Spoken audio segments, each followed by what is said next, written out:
በህዝብ እንደራሴዎች ምክር ቤት የሰው ሀብት ልማት ስራ ስምሪትና ቴክኖሎጂ ጉዳዮች ቋሚ ኮሚቴ የውጭ ሀገር ስራ ስምሪት ረቂቅ አዋጅ ላይ የህዝብ ውይይት አካሂዷል።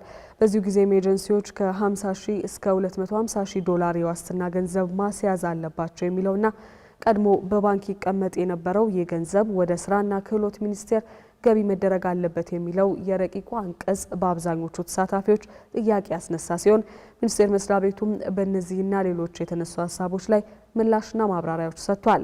በዚሁ ጊዜም 1400 ያህል የውጭ ስራ ስምሪት ላይ የሚሰሩ ኤጀንሲዎች እንደሚገኙ የተነገረ ሲሆን ከተለያዩ ኤጀንሲዎች ከመጡ ኃላፊዎችና ባለድርሻ አካላት ጋር የተደረገውን ይህንን ውይይት ሀና አብደታ እንደሚከተለው አሰናድተዋለች። ስራና ክህሎት ሚኒስቴር የተከበረው ምክር ቤት በአዋጅ ሲያቋቁመው ከሰጠው ስልጣን አንጻር የውጭ ሀገር ስራ ስምሪትን ማስተባበር አንዱ ዓላማው ነው። የሀገር ክብር ማለት የዜጋ ክብር ማለት ነው ብሎ በግልጽ ስለተቀመጠ ይሄ አዋጅ አንዱ የናሽናል ኢንተረስታችንን ዲፌንድ ማድረጊያ አዋጅ ሆኖ እንዲቀረጽ ሆኗል። የዜጋ ክብር ውስጥ የተቋማት አቅም አብሮ አለ ማለት ነው። ኤጀንሲዎች በተሻለ ቁመና ላይ እንዲሆኑ የሚያደርግ ከ3 ዓመት ጀምሮ ሲሰራበት የቆየ እንደሆነ ለማንሳት ነው። ምደባና ምልመላ ውስጥ መግባት መሰረታዊ ምክንያቱ ምንድን ነው? የዜጎች መብት ጥቅምና ደህንነት እንዲሁም ክብራቸው ከብዝበዛ የጸዳ እንዲሆን ምደባ አማራጭ ሆኖ በመርህ ደረጃ ገብቷል። ያ ማለት ልዩ ሁኔታ የለም ማለት አይደለም። ከምደባ ጋር ተያይዞ እንደ ነገሩ ሁኔታ በአንቀጽ 6 ንዑስ አንቀጽ 3 ላይ እንደየአስፈላጊነቱ ሌሎች አማራጮችን ልንከተል እንደምንችል ዌይአውት አስቀምጠናል። እኛ ኤጀንሲዎች ሆነን ዛሬ ከሚኒስቴር መስሪያ ቤቱ ጋር ፉክክር አይሆንብንም ወይ? እነሱም መልምለው መላክ ስለሚችሉ ማለት ነው። እኛ በኮሚሽን እንሰራለን፣ እነሱ ዝቅ ባለ ነገር ቢሰሩ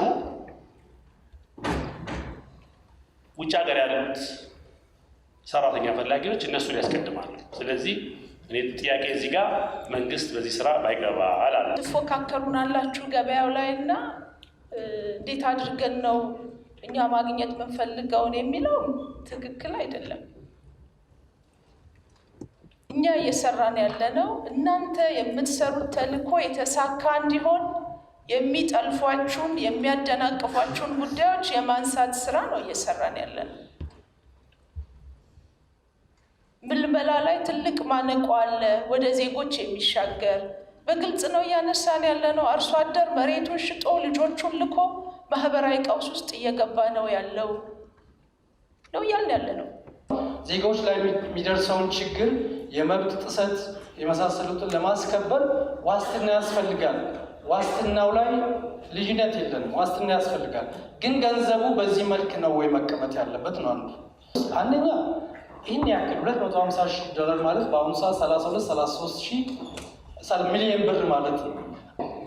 250 ሺህ ለማን የተቀመጠው? ለሁሉም ኤጀንሲ ነው?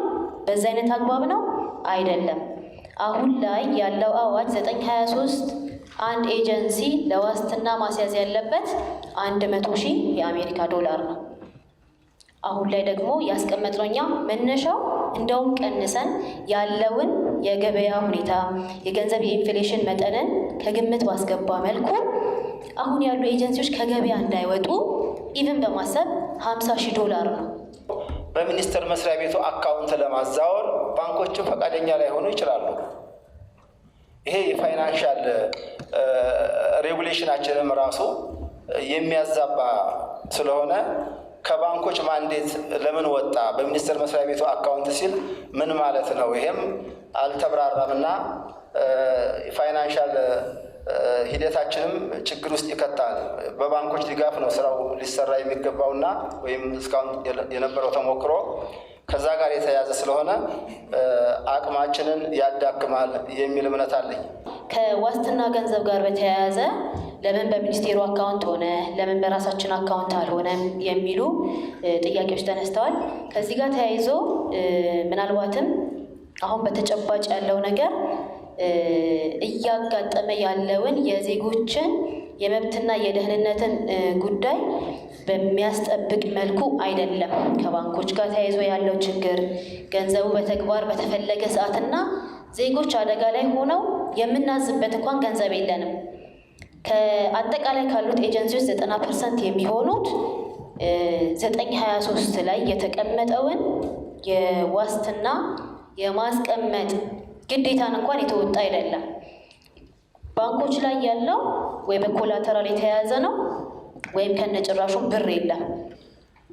የጤና ምርመራ እኛ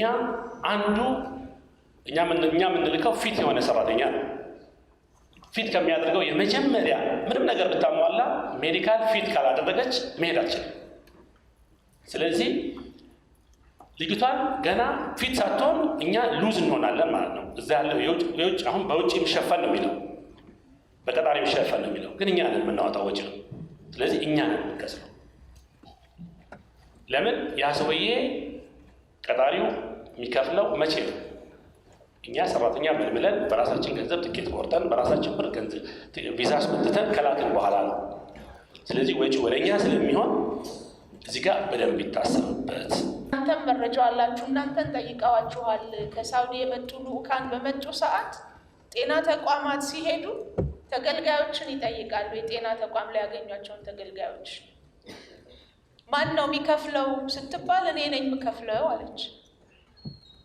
እናንተንም የእናንተ አመራሮችንም ጠይቀዋል፣ እኛንም ጠይቀዋል። ለምንድን ነው ዜጎችን የምታስከፍሉት? ይሄ የሚባለው የኮሚሽን ወጪ ይሄንንም ታሳቢ ያደረገ ነው የሚለውን መረጃ የሰጡት እነሱ ናቸው።